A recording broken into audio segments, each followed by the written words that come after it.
Hello friends. तो चलिए start करते हैं हम लोग आज का क्लास। और इस वीडियो में हम लोग बिहार दरोगा का प्रैक्टिस वीडियो को अंत तक देखिएगा। पसंद आने पर वीडियो को लाइक और चैनल को सब्सक्राइब करना ना भूलें। और ये जो हम लोग प्रैक्टिस सेट कर रही है किरण पब्लिकेशन के बुक से कर रहे हैं, जो आने वाले बिहार दरोगा के प्रैक्टिस सेट के लिए बहुत ही महत्वपूर्ण है, जो आने वाले बिहार दरोगा के लिए बहुत ही महत्वपूर्ण है। तो चलिए स्टार्ट करते हैं और आप लोग सबसे पहले इसको फटाफट अपने दोस्तों में शेयर कर दीजिए। चलिए आइए देखते हैं पहला प्रश्न। इसमें कहा गया है कि महामस्तकाभिषेक जो एक बड़ी धार्मिक घटना है, इससे संबंधित है और इसके लिए किया जाता है। तो यह किसके लिए किया जाता है, यह किससे संबंधित है? तो इसका संबंध बाहुबली से है। महामस्तकाभिषेक जैनियों का एक महत्वपूर्ण त्योहार है जो बाहुबली से संबंधित है, जो प्रत्येक 12 वर्षों में एक बार श्रवण बेलगोला जो कर्नाटक में है वहां पर यह मनाया जाता है। भगवान बाहुबली की मूर्ति का पूजा किया जाता है। चलिए अगला है 2 नंबर। दिल्ली में मेहरौली में स्थित लौह स्तंभ पर माना जाता है कि इसकी शौर्य गाथा अंकित की गई है। किसके द्वारा? तो इसकी शौर्य गाथा चंद्रगुप्त द्वितीय के द्वारा अंकित किया गया है। किस मौर्य शासक को सेंड्रोकोटस के रूप में संबोधित किया जाता है? सेंड्रोकोटस के रूप में चंद्रगुप्त मौर्य को कहा जाता है, इसी को सेंड्रोकोटस कहा जाता है। ग्रीक साहित्य में चंद्रगुप्त मौर्य का उल्लेख सेंड्रोकोटस और भारतीय उपमहाद्वीप में इसे मुक्तिदाता के नाम से जाना जाता है। चलिए अगला है 4 नंबर। कौन से मुगल सम्राट के शासनकाल में अंग्रेज ईस्ट इंडिया कंपनी ने भारत में अपनी पहली फैक्ट्री स्थापित किया? तो अंग्रेजों के द्वारा भारत में जो पहली फैक्ट्री स्थापित किया गया वह जहांगीर के शासनकाल में स्थापित किया गया था। और पहली फैक्ट्री 1611 ईस्वी में आंध्र प्रदेश के मसूलीपट्टनम में स्थापित किया गया था। लेकिन इससे पहले सूरत में स्थापित किया जाना था, लेकिन जहांगीर ने वहां पर प्रतिबंध लगा दिया गया। फिर जाके सूरत में 1613 ईस्वी में फैक्ट्री लगाया गया, लेकिन पहले था मसूलीपट्टनम में स्थापित हुआ था। 5 नंबर में है कि सही कालानुक्रम दीजिए। इसको सही से क्रम बाई इसको सजाना है। सामुदायिक अवार्ड, साइमन कमीशन, प्रथम गोलमेज सम्मेलन और गांधी इरविन समझौता। तो सभी का हम देख लेते हैं काल। सामुदायिक या फिर कम्युनल अवार्ड 1932 में हुआ था। साइमन कमीशन का नियुक्ति 1927 में किया गया और भारत में आगमन 1928 में हुआ था। प्रथम गोलमेज सम्मेलन 1930 में हुआ। गांधी इरविन समझौता 5 मार्च 1931 को हुआ था। तो देख लीजिए सबसे पहले आ जाएगा बी नंबर साइमन कमीशन, उसके बाद प्रथम गोलमेज, फिर गांधी इरविन समझौता और बाद में सामुदायिक अवार्ड या उसी को कम्युनल अवार्ड कहा जाता है। तो 5 का 4 सही है। आगे देखिए 6 नंबर। भारत ने पुर्तगालियों से गोवा मुक्त कराया था किस वर्ष? भारत ने पुर्तगालियों से गोवा को 1961 ईस्वी में मुक्त करा दिया गया था। अगला प्रश्न, निम्नलिखित में से कौन सा अधिनियम मॉन्टेगी चेम्सफोर्ड सुधार कहलाता है? तो भारत सरकार अधिनियम 1919 को मॉन्टेगी चेम्सफोर्ड सुधार अधिनियम कहा जाता है। 1909 को पार्लियामेंट सुधार अधिनियम कहा जाता है, इसको भी याद रखिएगा। 1919 के भारत शासन अधिनियम के द्वारा ही प्रांतों में द्वैध शासन को लागू किया गया था और इसके तहत ही सर्वप्रथम भारत में प्रत्यक्ष चुनाव प्रणाली को लागू किया गया था। 1909 के द्वारा इसमें सांप्रदायिक निर्वाचन पद्धति की शुरुआत किया गया। 1935 के भारत शासन अधिनियम के द्वारा प्रांतों से द्वैध शासन को समाप्त कर केंद्र में द्वैध शासन की शुरुआत किया गया। चलिए आगे बढ़ते हैं। अगला प्रश्न 8 नंबर। निम्नलिखित में से किसने निरंकारी आंदोलन की स्थापना किया था? निरंकारी आंदोलन की स्थापना बाबा दयाल दास के द्वारा किया गया था। 8 का 4 सही है। चलिए आगे देखते हैं। अगला प्रश्न, किस तिथि को संविधान सभा की पहली बैठक हुआ था? तो 9 दिसंबर 1946 को संविधान सभा का पहला बैठक हुआ था और इस दिन सच्चिदानंद सिन्हा को अस्थायी अध्यक्ष चुना गया था। फिर इसके बाद 11 दिसंबर को अगली बैठक हुई और इस दिन डॉक्टर राजेंद्र प्रसाद को संविधान सभा का अस्थायी अध्यक्ष बना दिया गया था। चलिए 10 नंबर है कि भारत का पहला दूरदर्शन केंद्र सितंबर में स्थापित हुआ था। तो प्रारंभ में वह सप्ताह में 3 दिन चलता था और आकाशवाणी का हिस्सा था। केवल 1965 में नियमित रूप से पहला सामान्य सेवा दिल्ली से शुरू हुआ। तो इसकी जो शुरुआत हुआ था सितंबर में, किस वर्ष इसकी स्थापना हुआ? तो यहाँ पर देखिए कि दूरदर्शन केंद्र की स्थापना सितंबर 1959 ईस्वी की इसकी स्थापना किया गया और 1959 से 1965 के बीच यह केवल सप्ताह में 3 दिन तक चलता था। 1965 से इसको नियमित कर दिया गया। किस देश की विदेशी नीति से टू मैन सिद्धांत जुड़ा हुआ है? टू मैन सिद्धांत यूएसए से जुड़ा हुआ है। 11 का 2 नंबर हो जाएगा यूएसए। चलिए आगे है 12 नंबर। निम्न में से किस देश के साथ भारत ने पंचशील समझौतों पर हस्ताक्षर किया था। पंचशील समझौता भारत और चीन के साथ हुआ था, जिसमें 5 सिद्धांतों पर बात की गई थी, चर्चा किया गया था। जो 5 जो सिद्धांत वह था कि क्षेत्रीय अखंडता का सम्मान करना, आंतरिक मामलों में हस्तक्षेप नहीं करना, फिर अनाक्रमण यानी आक्रमण नहीं करना, और परस्पर सहयोग और लाभ को बढ़ावा देना, और शांतिपूर्ण अस्तित्व को नीति को बनाए रखना या फिर पालन करना। यही 5 नियम था। निम्नलिखित में से कौन सा भारतीय सेना का आदर्श वाक्य है? भारतीय सेना का आदर्श वाक्य स्वयं से पहले सेवा ही भारतीय सेना का आदर्श वाक्य है। 13 का 4 हो जाएगा। चलिए अगला प्रश्न है कि सर्वोच्च न्यायालय ने हाल ही में निजता को मौलिक अधिकार घोषित किया है। भारत के संविधान के किस अनुच्छेद के अंतर्गत निजता को एक मौलिक अधिकार घोषित किया गया है? तो निजता का अधिकार भारतीय संविधान के अनुच्छेद 21 के अंतर्गत दिया गया है। तो ये ऑप्शन को भी देख लेते हैं कि इसका उल्लेख अनुच्छेद 21 में किया गया है। आगे 15 किस संविधान संशोधन के द्वारा दिल्ली को एक विधानसभा दिया गया था? दिल्ली में एक विधानसभा की स्थापना 69वां संविधान संशोधन 1991 ईस्वी के द्वारा बना दिया गया। तो 15 का 2 नंबर सही हो जाएगा। आगे 16 के किस अनुच्छेद के अंतर्गत संसद को संविधान संशोधन की शक्ति दी गई थी? तो संसद को संविधान संशोधन करने की शक्ति अनुच्छेद 368 के अंतर्गत दिया गया है। 16 का 3 हो जाएगा, अनुच्छेद 368। राज्यसभा का सदस्य बनने के लिए न्यूनतम आयु कितनी होनी चाहिए? तो राज्यसभा का मेंबर चुनने के लिए न्यूनतम उम्र 30 वर्ष होना चाहिए और लोकसभा के लिए 25 वर्ष होना चाहिए। अगर ग्राम पंचायत की बात करें तो पंचायत में 21 वर्ष होगा। तो 17 का 3 नंबर सही है, 30 वर्ष। आगे देखिए 18 नंबर कि राष्ट्रीय मानवाधिकार आयोग क्या है? यह एक सांविधिक निकाय था। राष्ट्रीय मानवाधिकार आयोग एक सांविधिक निकाय यानी संविधान में विधि के द्वारा बनाया गया था। इसको 1993 में स्थापित हुआ था और यह एक बहुसदस्यीय निकाय है। तो 18 का हो जाएगा ऑप्शन नंबर डी, उपयुक्त में से सभी इसका सही उत्तर है। आगे है 19 नंबर कि भारत के किसी भी व्यक्ति के लिए मतदान की आयु कितना वर्ष निर्धारित किया गया है, यानी वयस्क मताधिकार की उम्र क्या है? यह उम्र 18 वर्ष निश्चित किया गया। अगर आप 18 वर्ष हो गए हैं तो आप मतदान कर सकते हैं, लेकिन जब आपके पास वोटर ID कार्ड हो तभी आप मतदान दे सकते हैं। आगे 20 नंबर कि भारतीय संविधान को लागू किया गया था कब? भारतीय संविधान को 26 जनवरी 1950 को लागू किया गया था। तो 20 का 4 नंबर सही है, 26 जनवरी 1950 को इस दिन हमारा संविधान लागू हो गया था। भाषा के आधार पर रचित भारत का प्रथम राज्य कौन है? तो भाषा के आधार पर गठित भारत का प्रथम राज्य हो जाएगा आंध्र प्रदेश।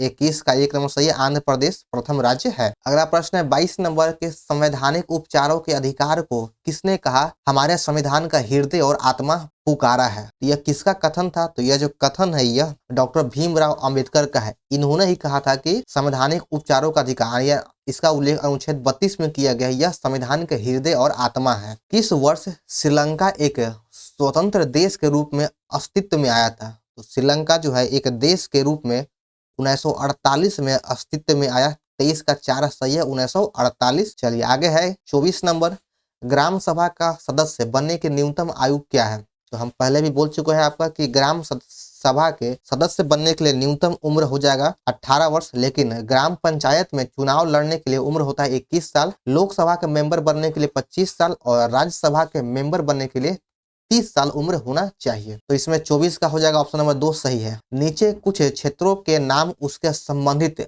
बायोम के साथ दिए गए हैं। कौन सा जोड़ा मेल सही नहीं खाता है? टैगा समशीतोष्ण पतझड़ वन है, बिल्कुल गलत है। यह पहला ही आपका गलत है, क्योंकि टैगा जो है यह एक बोरियल फॉरेस्ट या फिर बर्फीले वन है, पतझड़ वन नहीं है। स्टेपी समशीतोष्ण घास का मैदान है, बिल्कुल सही है। सवाना उष्ण और उपोष्ण घास का मैदान है, यह भी सत्य है। सेल्वा विषुवतीय वर्षा वन है। तो 25 में 1 नंबर गलत था। आगे देखिए 26, इसमें कहा गया कि इनमें से किस खाड़ी से होकर अंतर्राष्ट्रीय तिथि रेखा गुजरती है? अंतर्राष्ट्रीय तिथि रेखा बेरिंग की खाड़ी से होकर गुजरता है। 26 का 3 हो जाएगा। और अंतर्राष्ट्रीय तिथि रेखा को 180 डिग्री कहा जाता है, ध्यान में रखिएगा इसको। आगे है कि झूमिंग एक क्या है? तो झूमिंग एक प्रकार का स्थानांतरित कृषि को ही झूम कृषि कहा जाता है। कौन सा एक बड़ा कोयला उत्पादक राज्य है? कोयला का उत्पादन सबसे अधिक कौन से राज्य में होता है? तो 28 का हो जाएगा ऑप्शन नंबर 4, छत्तीसगढ़ कोयले का एक सबसे बड़ा उत्पादक राज्य है। यहाँ पर ध्यान देना है कि कहीं पूछता है उत्पादक और कहीं भंडारक, तो इसमें ध्यान देना है। उत्पादन में छत्तीसगढ़ है और उत्पादन में झारखंड जो है वह दूसरे स्थान पे है। और झारखंड, यहाँ पे एक चीज और देख लीजिए कि झारखंड भंडारण के दृष्टि से पहले स्थान पे है। आगे Korba super thermal power plant कहाँ है, तो यह भारत के छत्तीसगढ़ राज्य में है। यहीं पे Korba super thermal power plant स्थित है छत्तीसगढ़ राज्य में। आगे देखिए 30 नंबर की इनमें से कौन सी फसल की कटाई मार्च अप्रैल में नहीं होती है, तो मार्च और अप्रैल में किस फसल की कटाई नहीं होगा, तो देखिए धान की कभी भी कटाई मार्च अप्रैल में नहीं होता है, ध्यान रखिएगा। तो 30 का 1 नंबर होगा। बाकी आपका जो रबी फसल है सरसों, गेहूं और सरसों, ये सभी का कटाई मार्च अप्रैल में होता है। गुजरात में कच्छ का रण किस जंगली जीव के लिए प्रसिद्ध है, जो गुजरात का कच्छ है वह जंगली गधा के लिए प्रसिद्ध है। तो 31 का 2 हो जाएगा जंगली गधा। आगे देखिए 32, दक्षिण अमेरिका के पूर्वी तट पर कुछ घटनाओं से भारतीय मानसून प्रभावित हो सकता है, तो उस घटना को क्या कहते हैं जो भारत में मानसून प्रबलता को बढ़ा सकता है, तो उस घटना को एल नीनो कहते हैं। एल नीनो की वजह से ही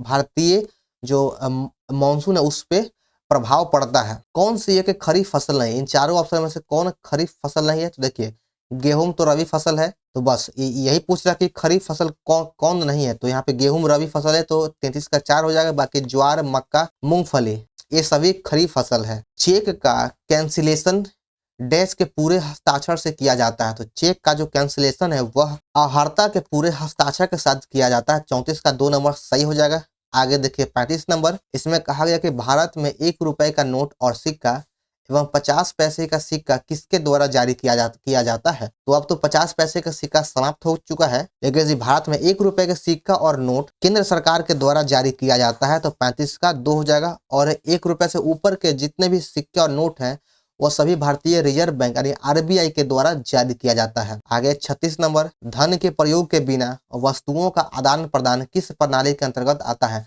तो इसे हम लोग वस्तु विनिमय प्रणाली कहा जाता है। वस्तुओं से आदान प्रदान वस्तु विनिमय प्रणाली कहलाता है। 36 का 1 हो जाएगा। 37 नंबर है कि निम्नलिखित में कौन एक प्रकार का चेक नहीं है, स्पीड चेक यह एक प्रकार का चेक नहीं है। 37 का 4 हो जाएगा। चलिए आगे बढ़ते हैं। आगे कि आरबीआई का विस्तारित रूप क्या है, तो आरबीआई का विस्तारित रूप हो जाएगा रिजर्व बैंक ऑफ इंडिया। 38 का 1 नंबर सही है। आरबीआई का फुल फॉर्म होता है रिजर्व बैंक ऑफ इंडिया। और देखिए इस सेट का पीडीएफ आपको हमारे टेलीग्राम चैनल पर मिल जाएगा, जिसका लिंक डिस्क्रिप्शन बॉक्स में दिया गया है। और आप लोग इस सेट में कितना नंबर आता है इसको भी कमेंट कीजिए, ताकि सभी को पता चल पाए कि रेंज सभी का क्या है, कितना नंबर आ रहा है। आगे 39 नंबर, किस भारतीय वाणिज्यिक बैंक ने मोबाइल एटीएम सेवा प्रदान करने में सर्वप्रथम स्थान पाया था, तो 39 का सही आंसर हो जाएगा ऑप्शन नंबर 3 आईसीआईसी बैंक इसका सही उत्तर है। आगे देखिए 40 नंबर, भारत में डैश में नया पैसा का परिचय कराया गया था और 1964 में इसका पुनः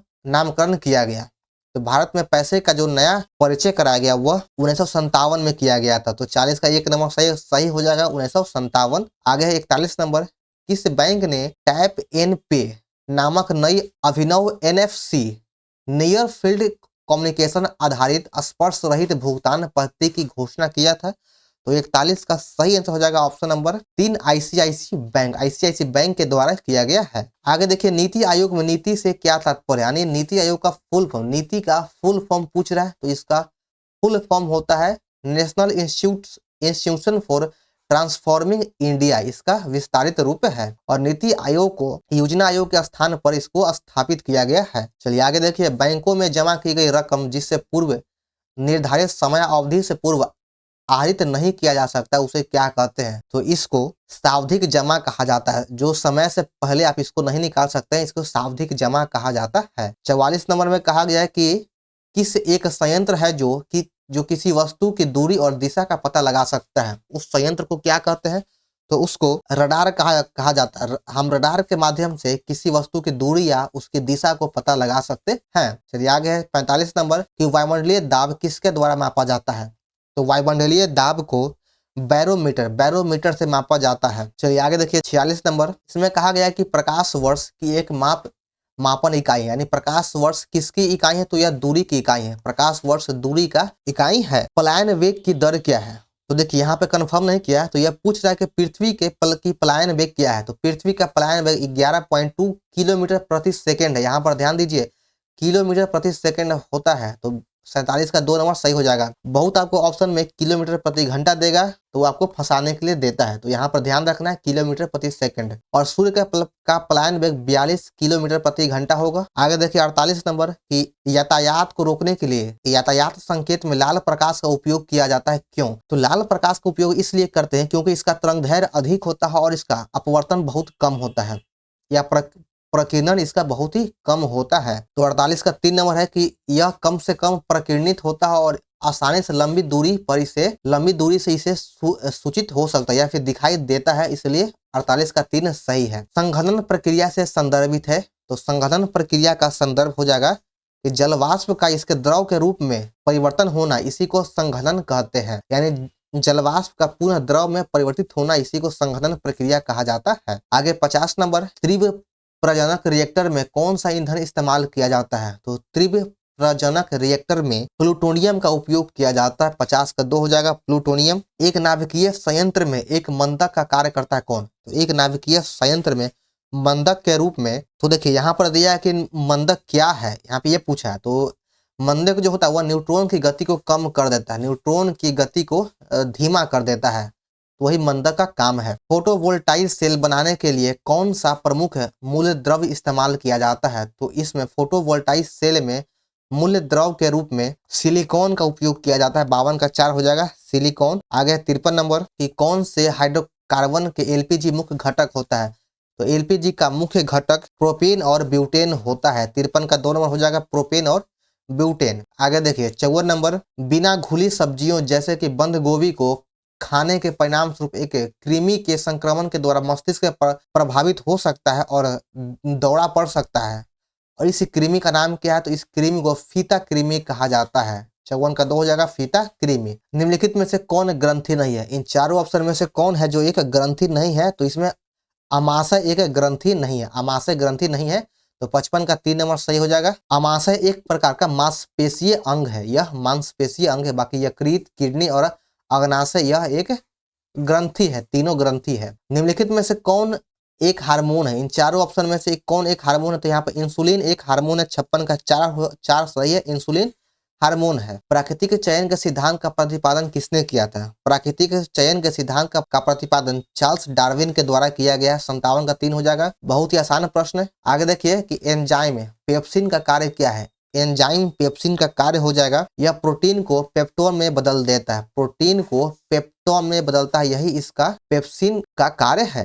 चलिए आगे देखिए 59 नंबर कि निम्नलिखित में से कौन ओजोन छिद्र को बनाने में सहायक है? तो ओजोन छिद्र को बनाने में जो सहायता करता है या जो सहायक है वह है, उसे क्लोरोफ्लोरोकार्बन कहते हैं। यही ओजोन को छिद्र को बड़ा करने या फिर बनाने में सहायक होता है। रतौंधी की बीमारी निम्नलिखित में से किस विटामिन की कमी के कारण होता है? तो जो रतौंधी होता है वह विटामिन ए की वजह से होता है। 60 का 4 नंबर हो जाएगा, क्योंकि जो भी आंख का समस्या है वह विटामिन ए की वजह से ही होता है। 61 देखिए कि निम्नलिखित में से कौन सी वह छोटी से छोटी संख्या है जो 27, 35 और 45 और 49 से विभाजित करने पर हर बार 6 शेष जोड़ता है, 6 शेष बचता है। तो सबसे पहले इन सभी को आप एलसीएम निकाल लीजिए। एलसीएम जो निकलता है तो उसमें 6 जोड़ दीजिए, वही वह संख्या हो जाएगा। तो 61 का देख लीजिए, 61 का हो जाएगा ऑप्शन नंबर 3। 66, 21 इसका सही उत्तर है। 5 वर्ष पहले एक परिवार के 10 मेंबर की औसत आयु 54 वर्ष थी।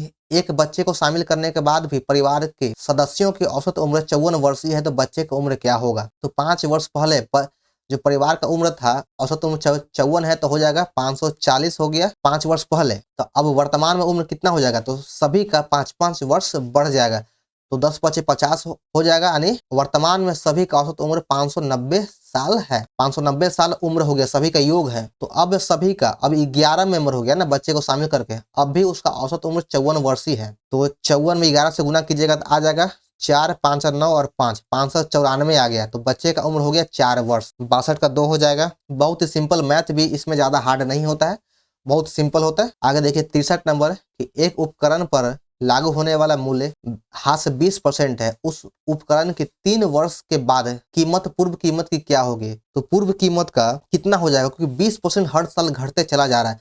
तो कोई वस्तु का मूल्य अभी अगर 100 रुपया है तो हर साल वो 20% घट रहा है। तो इस तरह से भी आप कर सकते हैं, 3 बार 80% कर दीजिए, तो जो मूल्य आ जाएगा काटने छांटने के बाद, यानी 4 शून्य से 1, 2, 3, 4 और 1 यहाँ कट गया, काट दीजिए और 8 से 3 बार गुना करके एक जीरो से भाग दे दीजिए, यानी 551.2% आ जाएगा, क्योंकि 8 का क्यूब 512 आता है, एक जीरो बच गया यानी 1 पॉइंट, तो 51.2% ही कीमत बचेगा। तो 63 का 2 नंबर सही है। यदि 10 वस्तुओं का विक्रय मूल्य 12 वस्तु के लागत मूल्य के बराबर है तो मुनाफा क्या होगा, यानी लाभ क्या हो जाएगा। तो 10 वस्तु का विक्रय मूल्य 12 वस्तु के क्रय मूल्य के बराबर है, यानी 2 वस्तु का लाभ यहाँ पर हुआ। ठीक है, जो 12 वस्तु जो हम खरीदे हैं, यानी 12 वस्तुओं की खरीद मूल्य 100 रुपया है, तो वह 100 रुपया हमको 10 वस्तु बेचने पर ही प्राप्त हो चुका है, या 2 वस्तु का लाभ हुआ। और वस्तु में जब लाभ हमें निकालना हो तो हम नीचे भाग देते हैं विक्रय मूल्य से गुना 100, तो जीरो से जीरो खाता, 20% का यहाँ पर लाभ होता है।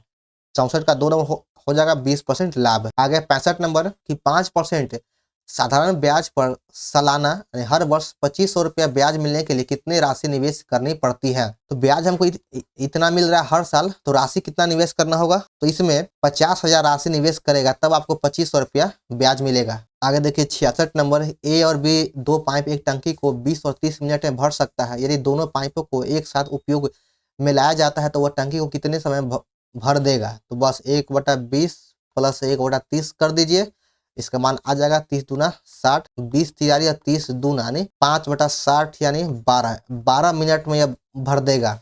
तो और 66 का 1 नंबर हो जाएगा 12 मिनट। आगे देखिए 67, सूत शब्द का अर्थ क्या होता है। तो सूत का अर्थ हो जाएगा बेटा, 67 का 2 सही है बेटा। और यही अगर लिखता कि सूता अगर लिखता तो सूता का अर्थ होता है बेटी। जिसका आदर न किया गया हो उसे किस शब्द से हम लोग दर्शा सकते हैं या फिर प्रयुक्त कर सकते हैं। तो जिसको आदर न किया गया है उसे अनादर हो जाएगा। 68 का 1 नंबर हो जाएगा अनादत। चलिए देखिए 69 नंबर, इसमें इंग्लिश दिया गया है। तो इसमें देखिए कि sweets were being distributed among the staff on the occasion of Diwali. तो इसका 69 का सही हो जाएगा ऑप्शन नंबर 4। 70 नंबर में भी है कि डायरेक्ट से इनडायरेक्ट में चेंज करना है कि I have pass the examination. तो 70 का सही हो जाएगा option number 1, I said that he had passed the examination. 70 का 1 सही है। 71 नंबर में है, इसमें कहा गया है कि बिहार में साइमन आयोग के बहिष्कार के लिए सर्वदलीय बैठक के आयोजन का नेतृत्व किसने किया था। तो इसका नेतृत्व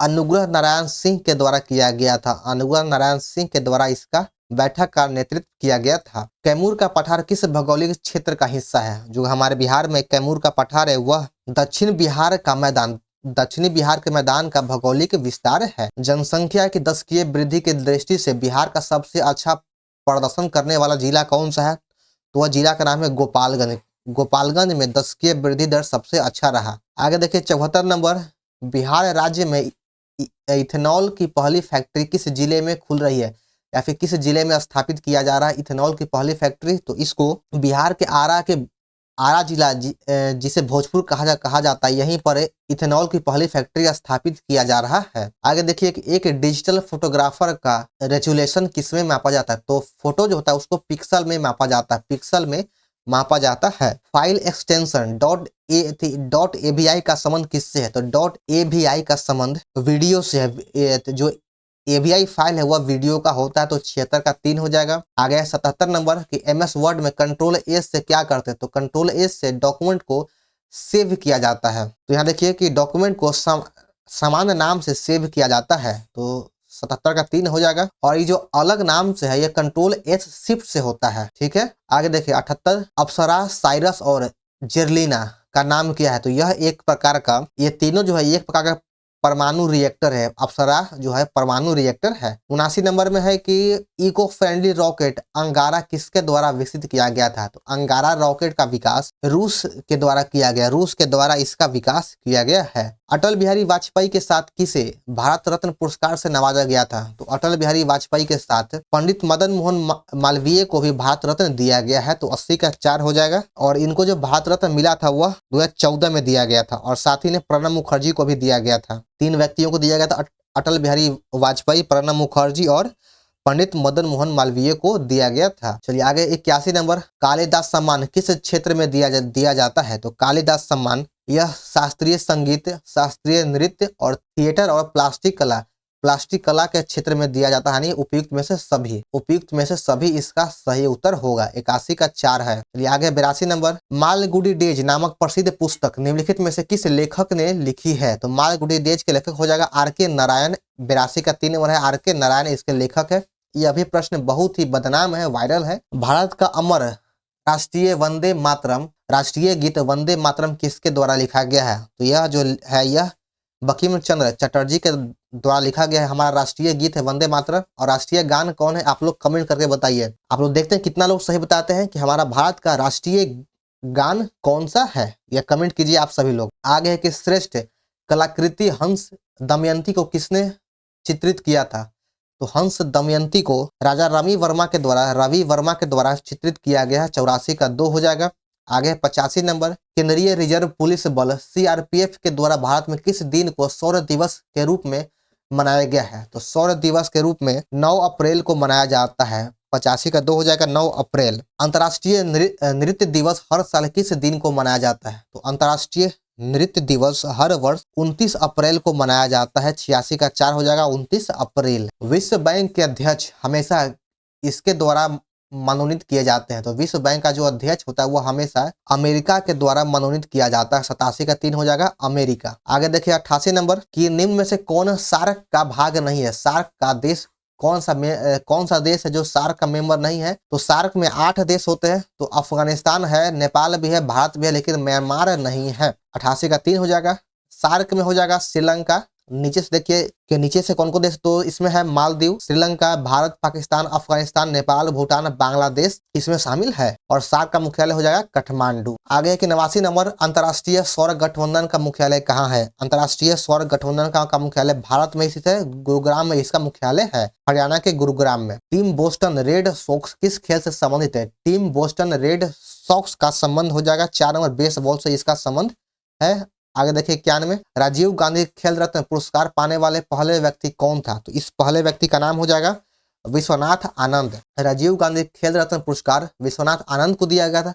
अगर यही पूछे कि क्रिकेट में किस व्यक्ति को दिया गया है, तो क्रिकेट में सचिन तेंदुलकर को दिया गया था। क्रॉस बार, ड्रॉप गोल और लॉक फॉरवर्ड सब किस खेल से संबंधित है? तो 92 का सही आंसर हो जाएगा ऑप्शन नंबर 3, यह रग्बी से संबंधित है। भारत में किस वर्ष postal index number pin code की शुरुआत किया गया था? तो पिन कोड की शुरुआत 1972 ईस्वी में किया गया था। 15 अगस्त 1972 को पिन कोड की शुरुआत की गई थी। निम्न में से कौन सा देश विश्व में सर्वाधिक भाषाई विविधता वाला देश है? तो सबसे अधिक भाषाई विविधता वाला देश पापुआ न्यू गिनी है।